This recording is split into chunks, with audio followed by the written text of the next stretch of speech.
The decision to become a surrogate is life changing, not just for the intended parents, but for the surrogate and her family. It's a journey that requires careful considerations of medical, emotional, and practical factors. Welcome to the Fertility Cafe, where we explore the beautiful complexity of modern family building. I'm your host, Eloise Drain, and this is a space for honest conversations about surrogacy, egg donation, and the journey to parenthood.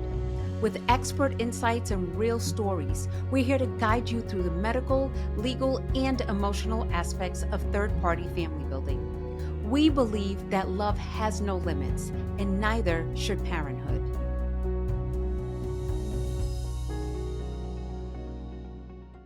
I'm your host, Eloise Drain, and today we're exploring a question many women consider: should I become a surrogate? Today's guest is Janelle Sim, a vital member of our Family Inceptions team and an experienced surrogate herself. With a background in recruitment and personal experience as both a three-time egg donor and surrogate, Janelle brings unique insights from both professional and personal perspectives. In this episode, we'll explore the key considerations before becoming a surrogate, what the journey really entails, and how to know if it's the right path for you. Whether you're contemplating surrogacy or just want to understand the process better, today's conversation will provide valuable insights. Thank you, Janelle, for joining me. I appreciate it. Absolutely. Thanks for having me. So, I'd love to hear your story and what drew you to becoming a surrogate, and what was that moment like when you first seriously started considering it? Ed and I, my husband, had talked about becoming foster parents. And so we lived in Minnesota for a while. When we were in Minnesota, we went through the whole process of going through the education and the classes and the background checks and the home visits to get approved to be foster parents, specifically for like pregnant moms or teen moms that didn't have a place to go. And that was just something that was super close to my heart. I just felt really called to do that. In the midst of getting that approval, we moved to Colorado.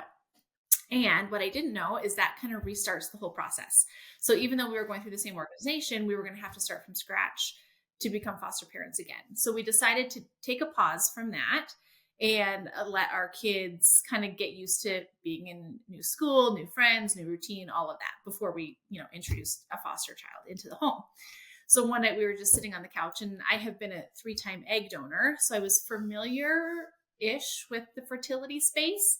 And we were just sitting on the couch, and for some reason I thought, what if I was a surrogate? And he was like, you don't have to do something. Like, we can just like sit, we can be settled, we can just do our thing. And I was like, well, let me just look into this and see. And in his words, he'll tell you that that means like we're pretty much already going to do this when I say I'll look into something. So I started researching the process and what does this actually mean and what would it look like for us, shared the information with him. And then within a couple of months of kind of starting the research, he was 100% on board and was like, okay, this actually could be really cool to be able to do this for someone else. And I think I'm on board with this. So then we move forward with the process. Ah, I know many people might wonder, what makes someone choose to carry a baby for another family? It's like one thing to say, I'm willing to be a foster parent, Mm-hmm. and then a whole shift to saying, I'm going to carry a baby for somebody else. I mean, it's two very different things. Yep. So, what was going through your mind? I think I was blessed with really healthy pregnancies. And I love being a mom. Ever since I was a little kid, I always wanted to be a mom. Like, that was my greatest calling, my biggest blessing. And even to this day, like, I'm just so thankful for the experiences of being able to be a parent to these little kiddos. And obviously, there are a lot of families that struggle, whatever their family journey looks like, to get to that point of being able to experience that. And so the thought that we can somehow contribute, be a part of, help, support, whatever that looks like, that to me is the greatest gift that you could possibly give someone. And in return, we get blessed by it as well, because then we get to see this family that they've been yearning for however long, kind of come to fruition and be a part of that journey to help them make their family dreams come true. And so, yes, fostering and carrying a child, two very different things. But at the end of the day, it's about building this family and supporting this journey, whatever that looks like, and however I can be a part of that. And the thing too is, I mean, we both know, because obviously, I've been a surrogate 3 times as well. It's a big ask. Like, it is a humongous ask to, um, you know, to become a surrogate. And normally, well, I don't want to say that someone isn't just randomly going and asking somebody to be their surrogate, but like you, it wasn't that somebody asked you, you chose it out of your own fruition and decided that this was something that you wanted to choose to do. Um, and I'm bringing this up because, I've um, unfortunately, was it last year or the year before where the Pope came out and was like, surrogacy exploiting women and we're taking advantage of women and so on and so forth. And when I first became a surrogate, no, granted, this is dating me, but 2000, it started what, 2007 time frame ish. I was an educated woman. I worked, I had a career, I had my own children, I had my own husband, I had my own life, I had an MBA. It was like, I'm making these informed decisions because I want to, not because I'm being coerced, not because it's whatever. What would you say to that? Oh, good question. In our country, we are blessed that this is an option for families. And so when I think about, yes, people being coerced, or, there's just such a lack, or the thought that people are being coerced into doing this. There's just so much education that needs to be done around what it actually means to be a surrogate. And I think even from my own experience, my friends all on board, my husband all on board. Like, I think at where I was at in terms of like my day-to-day social peer group, everyone was like so supportive and, oh my goodness, this will be great and it'll be fun, it'll be great, and how cool is it? But when I think about even the conversations I had to have with my parents, um, even with my mom, like having some educational experience, because in her mind, she heard surrogate and has grown up in the church. And is this playing God? What does this actually mean? So we had to have those conversations, which are not easy conversations to have, but it's important to be able to help them understand, help her understand where I'm coming from. And then also in her mind, she's thinking, you're giving away my grandbabies. What do you mean you're going to carry a baby and then you're going to give it away? Like, that should be my grandchild. So a lot of it is too like, no, no, no, mom. This is not like, I am not related. I am an oven. And we use that a lot when we explained it to our kiddos too, is I am cooking this baby. Like, I am going to take care of and hold this child, but in no way am I related to this child, because there are different types of surrogacy. And so the one that I am choosing to do is one where I am not related to this child, and I am going to give them back to their family after they're cooked and ready to go. And so even with her, it's been a journey, especially in the first one, kind of educating her along, and then doing it a second time. And two, with the risks, right? Like her Yeah. thinking, hey, what are the risks involved for my daughter? Yeah. And then for Ed and I to think through, okay, what are the risks involved for us? And is this something we're willing to take on? So being educated, I think, helps a lot. And I just think there's so much more that we can do in that space to help Yes. not just surrogates understand what it means, but the support system and the Yes. world around them of what it means to go on this journey.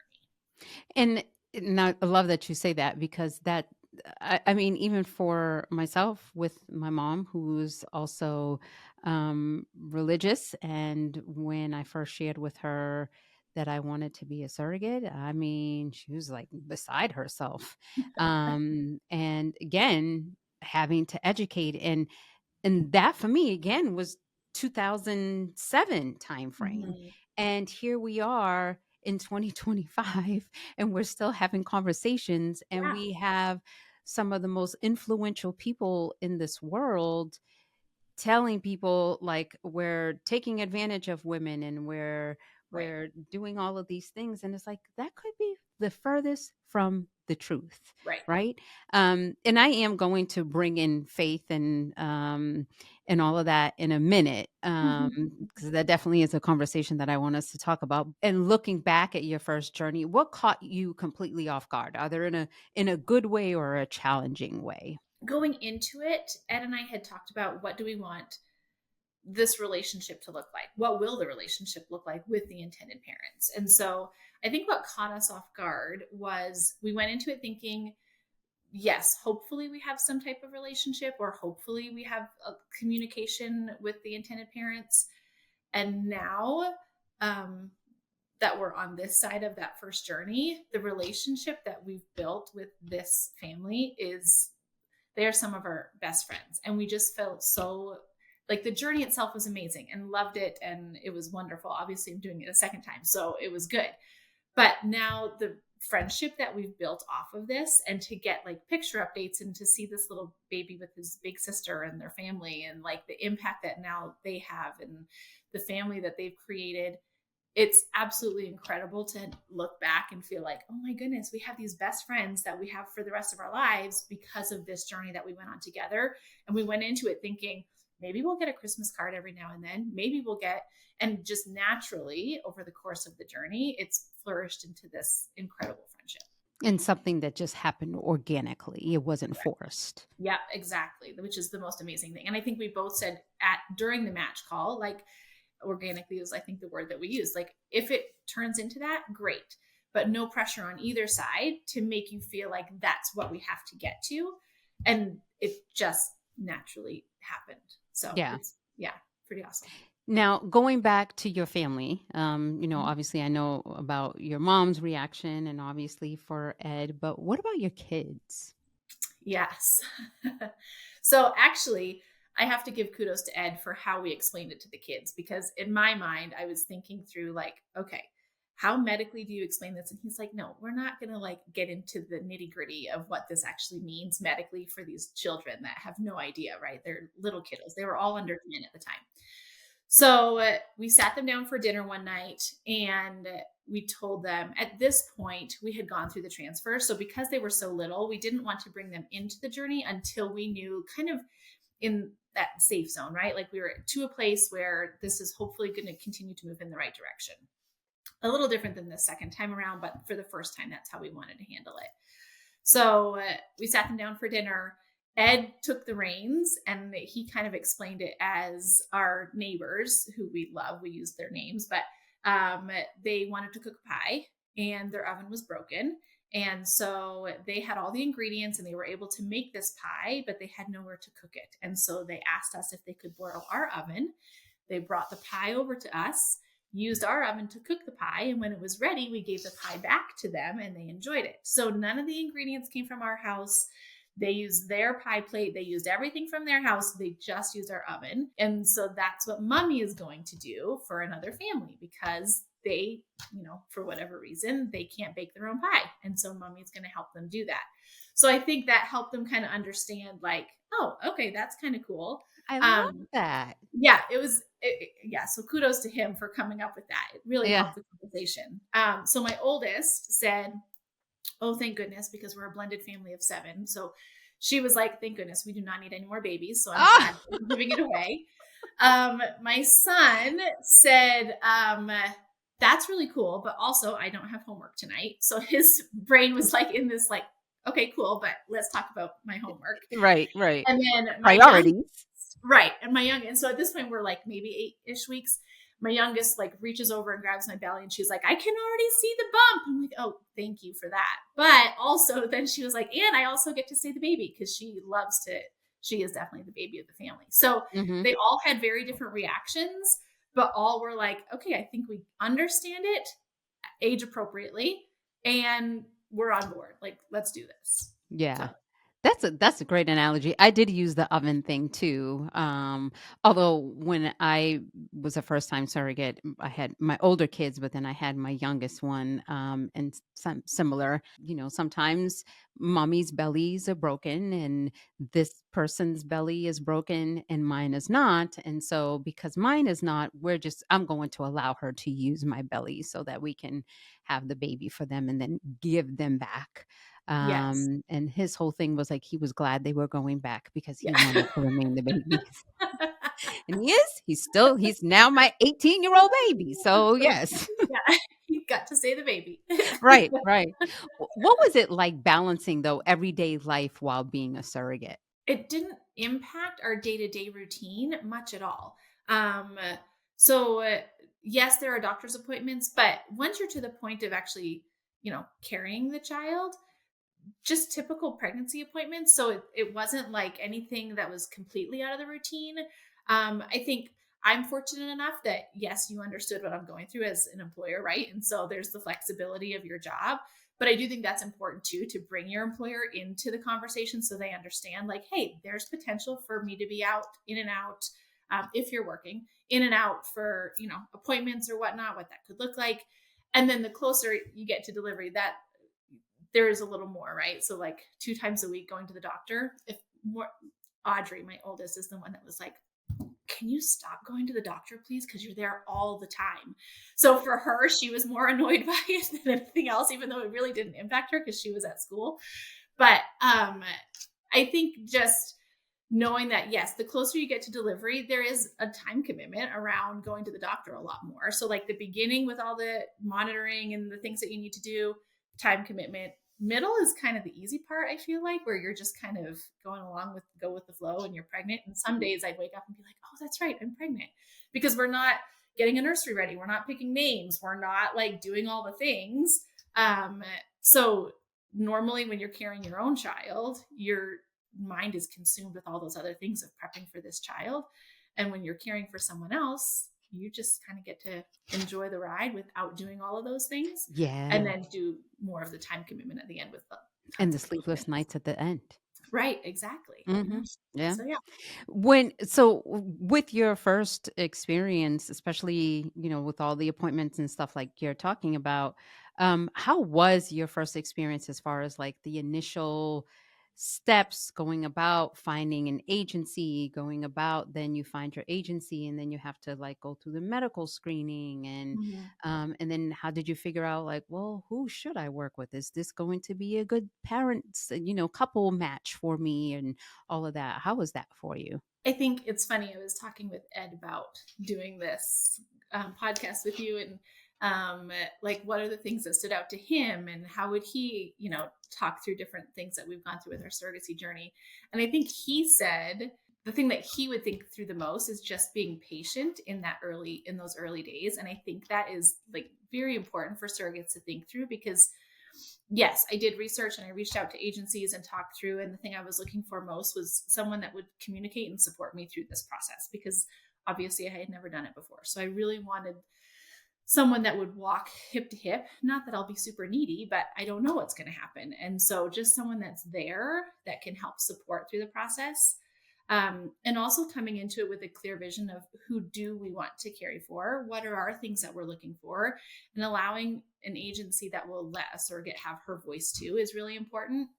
I think we talk a lot about like the intended parents and who they want to carry their child, but as a surrogate, who do you want to carry for too? And that's just as important. And so um, coming to the table with, okay, these are the things that are really important to me, and then being willing to be patient in the matching process, and not, you come to the table and you're like, okay, I'm ready to go. Let's get matched. And it may not happen immediately because you want to find that perfect match so that hopefully it's a beautiful journey and everything works out wonderful in the end. So I think being patient on the front end as you're researching, then as you go through medical screening, knowing that, every step takes a little bit more time. So it's not that you're going to fill out the application and then, okay, great, let's find you a match. You've got still have a few months before you're going to get to that point. So really understanding that it's a bit of a waiting game to get you pregnant, but it also goes by really fast, because before you know it, like now in my second journey, I'm like, oh, I'm going to deliver in 10 weeks. So, and it seems to go by fast, but there are pieces that may seem like they're dragging. But it's to create this really healthy, safe journey for you and the intended parents. And that's why you go through each step of the process. What would you say would make someone say, "Okay, I'm ready to be a surrogate"? Or you started thinking about it, like you obviously did. You started thinking about it, and then it's like, "Okay, I've thought about it, and I'm ready to pull the trigger. Now what?" If you feel like, as a surrogate, and me coming into this, that one, you have healthy pregnancies and you feel like, yes, I'm able to do this for somebody else, right? Like I enjoyed being pregnant and I'm in a good place where, yeah, I can do this for somebody else. You've done your research and you feel like you have enough knowledge about the, you don't need to know the ins and outs. There's no way you can research and know everything about what to expect. That's part of why an agency is really helpful, because they can help you with that. But having enough knowledge to say, okay, I'm aware of some of the risks, I'm aware of the reward, and I'm aware of my why. Like, why do I want to do this? And I have a good support system. Then I think you're at the point where, okay, let's dip our toes in. Like, let's start an application. Let's reach out to an agency, figure out what this could potentially look like for me once you kind of have those bases covered. And then obviously being prepared to know, like, I will have to take time to go to medical screening. I will have to do psychological evaluations. I will have to do background checks. I will have to get all of those things done. And and then I will have to be willing to commit to these intended parents, because I think sometimes um, people don't really think about the responsibility that it is to be a surrogate. It's not just, "Hey, yeah, great. I'm willing to carry a pregnancy for you and I'm willing to do this for you," but it is a huge responsibility to take on somebody else's child. I mean, can you imagine if I went and took, one of your kids right now and you didn't know me from a hole Oh, in a yeah. wall, Mhm. and you're telling me, or I'm telling you, "Girl, let me just I'm gonna keep your baby for the next 9 months. Pick Right. whichever one you want me to hold, Yeah. and I'll take care of them for the next 9 months, and you can't tell me what to do, you can't tell me where to go, you can't tell me what to eat, you can't tell me anything, you just have to trust me Yeah. that I'm gonna give you back your child healthy and whole," Mhm. and, like, that not be, a big responsibility. Oh yeah, it's huge. I think, and I jokingly say this, but I truly think so. Like, I obviously was very careful when I was pregnant with my kids, right? Like my three pregnancies, I followed all the rules. I did all the things. I went to the appointments, did everything. But I feel like if I could potentially be more careful, I'm more careful even as a surrogate, because it is a huge weight that you are every day. All the decisions you make are for the health of this baby that you're carrying that belongs to somebody else. And when you deliver that child and give them over to their family, you want to be able to feel like I did everything I could to make this possible for this family. And so, yeah, so while I probably treat all my pregnancies the same, yes, but I do say jokingly, like, I am more careful with this. Like, nope, I cannot touch that box. Nope, I'm not going to lift that. No, I'm not going to paint that room. Or no, like things that maybe when I was with my own kids, I like move something around or do something. And, but now, like, it's not worth it. And so you do feel the weight of the responsibility in a really good way, but also a very heavy way of like, okay, I need to make good decisions all day, every day, so that this is a healthy place for this child and this family. Building on a relationship with the intended parents, which is obviously a unique experience, and kind of already shared how your first set of intended parents, like, you guys are like so close now. I know that it evolved organically, but sometimes there are parents that don't want to have a relationship, or sometimes there are surrogates that don't want to have a relationship. um, you're one of, and I would say actually there's a lot of intended parents and surrogates that continue on having a relationship long term. My three journeys, I have relationships with two of my intended parents, but I don't have a relationship with one of my intended parents. um how what would you tell a surrogate that wants a relationship and the parents don't, or vice versa, or again, it's just organic? In talking with a lot of surrogates every day, I think surrogates come to the table sometimes and feel like they're supposed to answer something in a certain way, Or like they'll say things like, I feel bad if I say this, but this is what I want. Or this is, maybe I feel guilty if I say I don't want a relationship, or I feel guilty if I say it's okay to disconnect after. And so I think first, as surrogates, we need to take that like pressure off of ourselves. There's no right or wrong way to do this journey. Every Mhm. single journey looks completely different. And so when I'm talking to surrogates and they start by saying, I don't know, I'm like, no, no, no. You get the right to have your opinion, to voice what you want out of this, what you want it to look like. And that is the beauty of why we spend so much time on your preferences, on intended parent preferences, on the whole matching piece, because everybody is different. And so well, for me, having a relationship at the end was something that, if it organically happened, would be great. Also, at the end of the day, if that hadn't happened, we were prepared to say, we gave them this child, which was the ultimate goal. The whole idea is you get to the end and I'm healthy and baby's healthy and they have their family. And so, as long as you feel comfortable knowing that whatever happens during the journey in terms of a relationship, what you want, what they want, you're all on the same team, and the goal is to get this child here safely and give them to their family, then whatever happens from their relationship wise is okay. And whether that's the intended parent saying, great, we'll send you a Christmas card once a year, thank you so much for giving us, it doesn't make them any less appreciative of what you've done, and it Right. doesn't make you less of a surrogate if you're like, no, I'm okay just handing the baby and never talking to them. Like, that's totally fine. And so I think that's the beauty of this, is being able to accept what you want, what they want, and then being okay to be adaptable and flexible, because every journey will look different. Yeah. I want to bring up faith because, I mean, obviously, I know where both of us stand as far as our faith is concerned. And, for the both of us, our faith is very important to us and the first and foremost thing of our lives.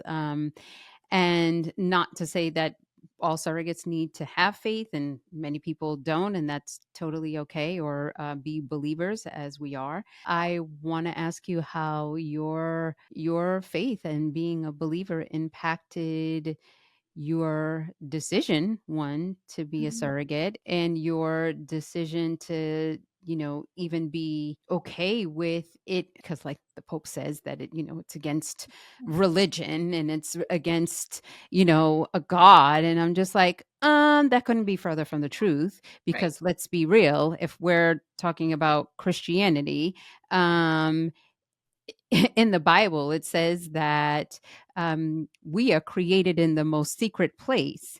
And even if man can put an embryo into a uterus, at the end of Mhm. the day, my belief is that we are still created. That embryo still has to be created in a secret place that only God can do it. Mhm. So I'm curious as to what your thoughts are on that. So when I decided to be a surrogate, we live next door to neighbors that are very religious, very Christian. He's actually a pretty well-known Christian author, and they are very sweet and very supportive. But when they heard I was going to be a surrogate, their reaction was, let me know if you want to come over and we'll talk about why surrogacy is not in line with God's thoughts on life. And so I took a step back. There are so many different views from a Christian perspective on surrogacy. And so I can respect, that they have their own beliefs of their faith.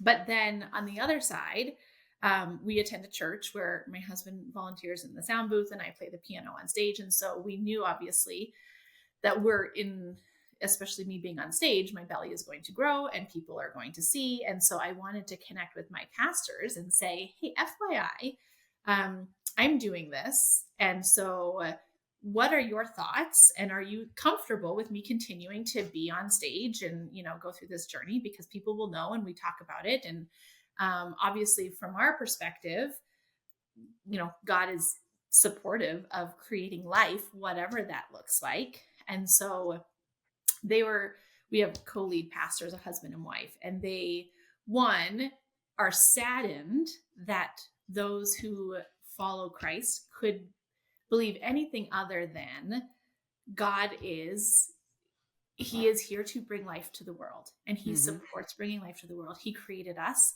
he created everybody in his own image, and whatever that journey looks like, who are we to say that because you were created through surrogacy or however you were, needed assistance to come into this world, that's not in line with God, because God is an accepting, loving, non-judgmental God. So 100% you get on that stage and you let that belly grow and you tell your story, because that is what Christianity is about. That is what our faith is about, is that God is here to help bring life into the world. And if you can be a vessel for that, then amazing. And bring your story forth, because that's what the world needs. And so I think, if anything, going through this journey has allowed me to even educate myself more about why some folks believe that it is not in line with what the Bible teaches, but also then help educate as to why I think that it is in line. And why would a God that, loves and accepts and creates have anything against bringing these beautiful little children into the world, whatever that journey looks like. Mm-hmm. So to go to a church where they feel accepting too, I think it just made us feel like, okay, like we can take a deep breath, because we're accepted. Who we carry for would be accepted. This child is accepted. And not just in church, but in the eyes of God, Mm-hmm. they are all loved and accepted and Mm-hmm. welcomed. And so it's been eye-opening to hear some of those comments and to have those conversations, but in a really positive way. Well, and I think too, and again, not that anybody needs to be religious or whatever. This is just our faith and us Yeah. talking about just what the two of us and how it applies for us. But Yeah. I would be curious though to how would people have conversations with others? And again, it does not have to be a religious setting. It could be at work. It could be family members. It could Mhm. be whatever. Having those conversations.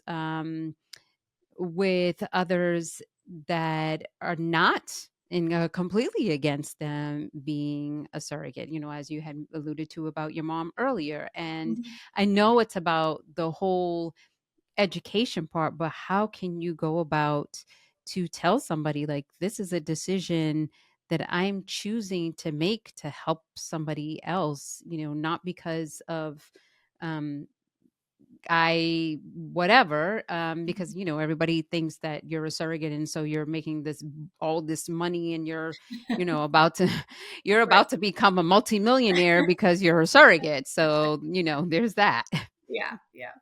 I think the biggest thing is, and at least for me, and again, maybe my faith plays a little bit of a role here, is um, it is okay for people to not understand. Like, if they are not at a point where they can't understand, I can't force that. All I can do is approach the conversation from my perspective and kind of share my story and why I am doing this. And if they're not at a place where they are open to that or they can hear that, that's okay. Like, it's okay for us to walk away and not be on the same page. And I think so often we get into these debates, and I'm guilty of this too, for certain things where I'm like, no, my opinion is right. And no, like, you don't get anywhere when you have a conversation like that versus just, here's my why. Here's my reason for getting into this, for agreeing to this, for thinking that this is something that I want to be on, a journey that I want to be on. And it's okay. If you don't agree, that's okay too. We can still be friends and continue to move forward. We can still be family and continue to move forward with having different opinions. So I think just as long as we approach conversations like that, that not everybody is at a place where they're going to be okay to be accepting of it right now. But who knows how that conversation could turn down the road? Who knows what could happen in their life where they come back to you and say, can you tell me a little bit more about that, or help me understand? And either way, whether they do or they don't have those conversations down the road, I think just being open and honest, and then kindness, whatever their reaction is really kind of Hmm. How do you think you being a surrogate changed you? um I think it just made me I don't want to say more accepting, because I feel like I have, because I grew up in such a religious home, sometimes it can be seen, religion can be seen as being judgmental, right? And I think that's the sad thing about Christianity, or about really whatever religion you are.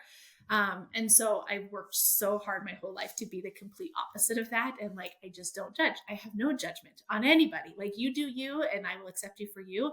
And I think surrogacy has probably pushed me even farther that way, because there are so many different stories coming into this, and accepting of where people have come from, how they got to this point of their family building journey, why people agree with it, don't agree with it. Like, there are just so many different opinions. And I think it's not only in religion, but even politically, people have different opinions about this. Like, it Hmm. is just such a hot topic.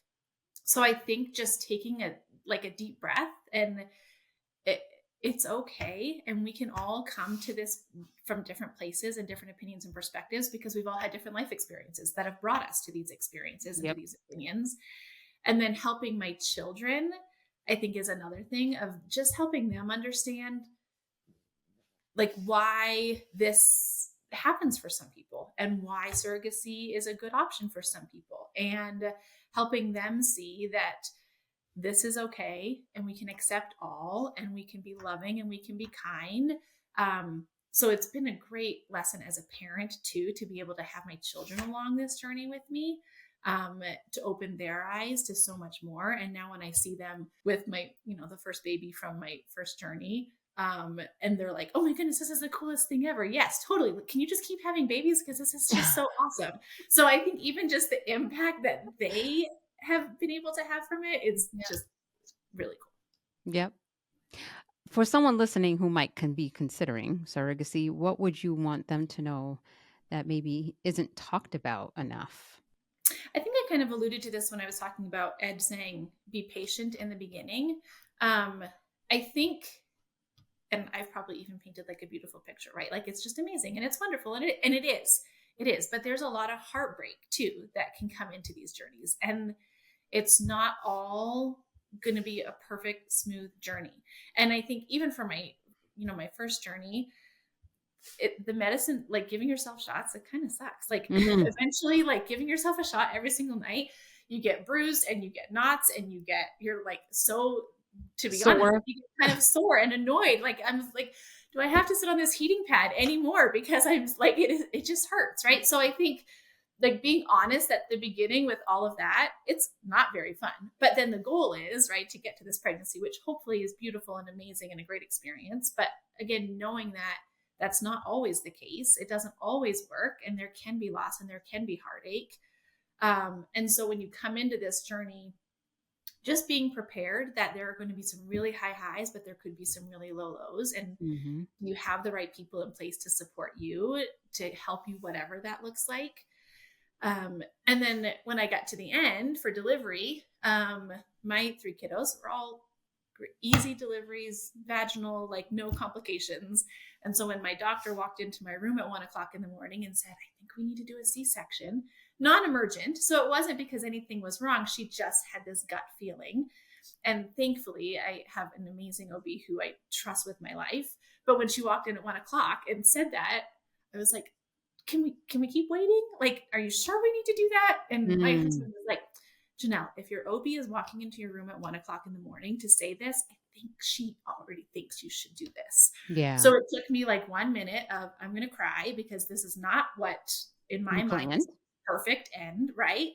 And then I've got the parents over here, like, oh my goodness, are they freaking out? Like, this was not the plan. They were going to be in the room and it was going to be beautiful, and this baby was going to come out, and now we're heading to the operating room. So I had like a 60-second breakdown. My doctor hugged me, and then I took a deep breath and was like, okay, it's okay. If I'm healthy and baby is healthy, again, that's the end goal. But also, so for surrogates coming into this, it is so unpredictable, right? Pregnancy is unpredictable. And so you just have to understand that the beginning, the shots are going to suck a little bit, because they get painful and they get old. And every night giving yourself the shot, you're going to be like, oh my goodness, when is this going to For end? weeks. Yes, weeks and weeks. And then when you get to the end, again, you have no control over what that looks like. And so I think everyone talks about it being a beautiful journey, and it is. And I love it. Obviously, I'm doing it again. So I want to do this again, but there can be hard moments that you just need to be able to be mentally prepared for, because not everything's going to be just easy. Yeah. What's one thing people always get wrong about surrogacy when you tell them, what you do? It's that giving up the baby is extremely hard. Everyone thinks like, "Oh, but you're such a good mom and you love being pregnant and you love having babies. So how are you going to give that baby up?" Um, and I had a friend who was a surrogate before I even started this journey. And she said to me, and I think it was the best way to describe it, is there is just a healthy disconnection between you and this child. And so again, like I said, you're pregnant for 9 months, but you're not preparing for a nursery for 9 months and a name and daycare and all the things. Instead, you have 9 months to prepare that, all right, this baby is growing, it's getting bigger, she's getting bigger, whatever. And then at the end, okay, so mentally you've prepared yourself that you're giving away this child to their family. And then that moment of seeing the baby with them, it like all comes full circle. And that's how it's meant to be. So I think that's the biggest misconception, is that giving away the baby is going to be like traumatic and hard. And it could be for some, but I Hmm. think mentally being in a space of this healthy disconnection from this child is a good way to kind of phrase that. Yeah, well, for definitely. If you could go back and give yourself advice before starting this journey, what would you tell yourself? I think to be flexible and adaptable, it's really important through this journey. I am a very, my husband would say I'm OCD. I'm not OCD, but I am very like black and white, and I like to know the plan, right? Which is why typically I'm the planner in our family, right? Like if we're going to take a trip, I know exactly what we're taking in the suitcase and where everything goes and where we're going, and like it's all planned out. And surrogacy is not like that, right? Like you can come Mm, into this and be like, here's what I want, and here's what's going to happen, and here's how it's going to all, and it's this beautiful package with a bow. Um, and you learn really quickly that's just not how it goes. So I think mhm, before my first journey, just telling myself to like take deep breaths, don't rush the process, like let it happen naturally. Everything is in place for a reason. We follow the process for a reason. And it's okay to pivot. It's okay to trust people to make decisions on your behalf.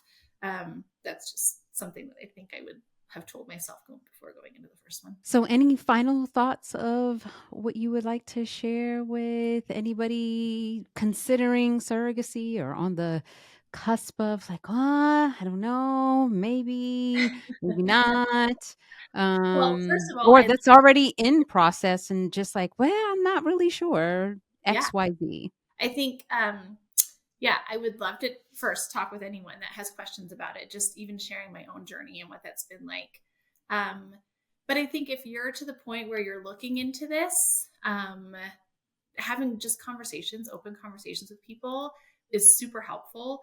Um, Doing research can be great and can be not great. So I think take it with a grain of salt. There's a lot of opinions out there. There's a lot of groups on different social media platforms that can deter you one way or move you another way. And so I think you have to kind of get to a point where you formulate your own thoughts and your Mm, own opinions based off of what you're researching, because everybody has an opinion. And so feeling comfortable with your gut feeling and why you're doing this and where you want to go, and knowing that you are working with people that are a good support system, and having a good support system in place is pretty important as you're kind of beginning the journey. And if you're in the middle of the journey, feel encouraged, that you're doing an amazing thing and you are giving the most precious gift to anybody possible. And so thank you for being willing to do this for other families.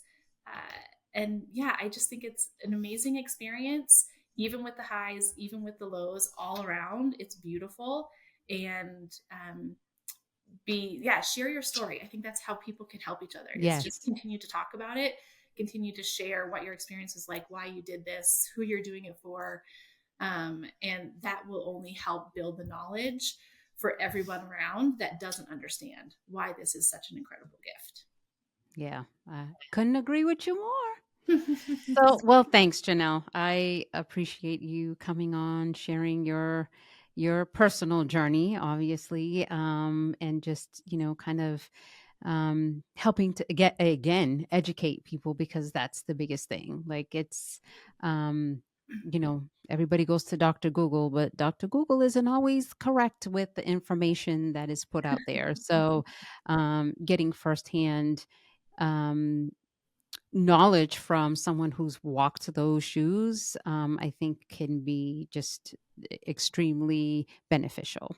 Yeah, absolutely. Thank you for having me. It was awesome. Oh, thank you. For everyone listening, remember that becoming a surrogate is a deeply personal decision that requires careful consideration. Whether you're just starting to explore surrogacy or ready to take the next step, make sure to do your research and connect with experienced professionals. Thank you for joining us at the Fertility Cafe. If you found value in today's episode, please subscribe, leave a review, and share with someone who might benefit from this information. You can find show notes and resources from this episode in the description or visit thefertilitycafe.com for more information.